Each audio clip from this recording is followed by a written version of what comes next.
ব্রিটেনে নতুন ভিসা সিস্টেমের পরিকল্পনা, হতাশ লাখো বাংলাদেশি।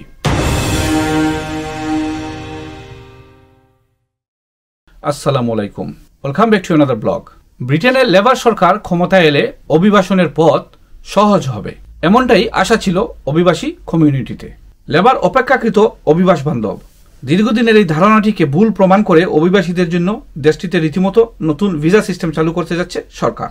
এতে দেশটিতে বৈধ কাগজপত্রবিহীন অসংখ্য বাংলাদেশিদের মধ্যে হতাশা আরো বেড়ে গিয়েছে। জানা গেছে এরই মধ্যেই অভিবাসীদের পরিবারের সদস্যরা কম সংখ্যায় যুক্তরাজ্যে ভ্রমণ করছেন, কেননা ইস্যুকৃত ভিসার সংখ্যা 1/3 বেশি কমে গেছে।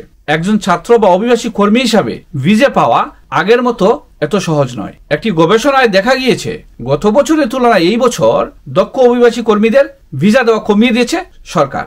গত বছর দক্ষ শিল্প শ্রমিকের সংখ্যা ছিল 3,97,800, যা চলতি বছর কমে 2,62,000 নেমে এসেছে। যুক্তরাজ্যে আসা ডিপেন্ডেন্ট বা নির্ভরশীলদের সংখ্যাও প্রায় 40% হ্রাস পেয়েছে। অভিবাসী কর্মীদের নির্ভরশীলদের সংখ্যা নেমে গেছে 1,14,900-তে। একটি নতুন কর্মসংস্থান আইন ও বিদেশি শ্রমিকদের বিষয়ে দেওয়া বক্তব্যে বিজনেস মালিকদের বিদেশি অভিবাসী শ্রমিকদের উপর নির্ভরশীলতা কমানোর পরামর্শ দিয়েছেন ব্রিটেনের রাজা চার্লস। এর পরিবর্তে স্থানীয় নাগরিকদের চাকরিতে প্রবেশাধিকার দিতে প্রশিক্ষণ ও দক্ষতা উন্নয়নকে স্থানীয় শ্রম ব্যবস্থার অংশ করার বিষয়ে জোর দেওয়ার সুপারিশ করেছে দেশটির সরকার। যুক্তরাজ্যে দক্ষ বিদেশি কর্মীদের বার্ষিক বেতন সীমা বাড়ছে। এমন পরিস্থিতিতে ব্রিটেনে বসবাসের আশায় বিভিন্ন দেশ থেকে আসা কয়েক লাখ অভিবাসীর জীবনে বড় ধরনের অনিশ্চয়তা নেমে আসতে পারে। এসব অভিবাসীর মধ্যে কয়েক লাখই বাংলাদেশি। বর্তমানে ইমিগ্রেশন নিয়ে শ্বেতাঙ্গ ব্রিটিশদের সমর্থিত দল কনজারভেটিভ পার্টির সঙ্গে বাম ঘরানার লেবার পার্টির দেওয়া প্রতিশ্রুতি ছিল কার্যত একই।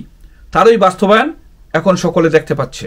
উল্লেখ্য, বহু বছর ধরে বসবাস ও কাজের বৈধতা ছাড়াই ব্রিটেনে 5 লক্ষাধিক মানুষ আনডকুমেন্টেড অবস্থায় বসবাস করছেন। সঠিক পরিসংখ্যান না থাকলেও প্রায় লক্ষাধিক বাংলাদেশি বৈধ কাগজপত্রবিহীন ব্রিটেনে বসবাস করছেন।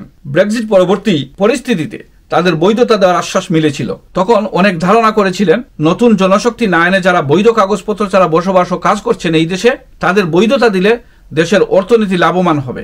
ব্রিটিশ অর্থনীতির মূল ধারায় যুক্ত এদের কাছ থেকে ট্যাক্স অর্জন করতে পারবে দেশটির সরকার। এই বিষয়ে অবৈধ অভিবাসীদের বৈধতা তো দূরের কথা, বরং প্রতিদিন সরকারের তরফে অভিবাসন বিরোধী কড়াকড়ি আরোপের কথা বলা হচ্ছে। কেয়ার ভিসা সহ বিভিন্ন কাজের ভিসায় আসা হাজার হাজার মানুষ বেকার ও কর্মহীন অবস্থায় রয়েছেন। সব মিলিয়ে গত 1 দশকের মধ্যে ব্রিটেনের সবচেয়ে বড় দুঃসময় পার করছেন ইমিগ্রেন্ট সহ সাধারণ মানুষ। তথ্যগুলো আপনাদের সাথে শেয়ার করেছি, আপনারাও বেশি বেশি করে শেয়ার করে ভিডিওটি অন্যকে দেখার সুযোগ করে দেবেন। ভালো থাকুন, আজ এ পর্যন্তই, ধন্যবাদ।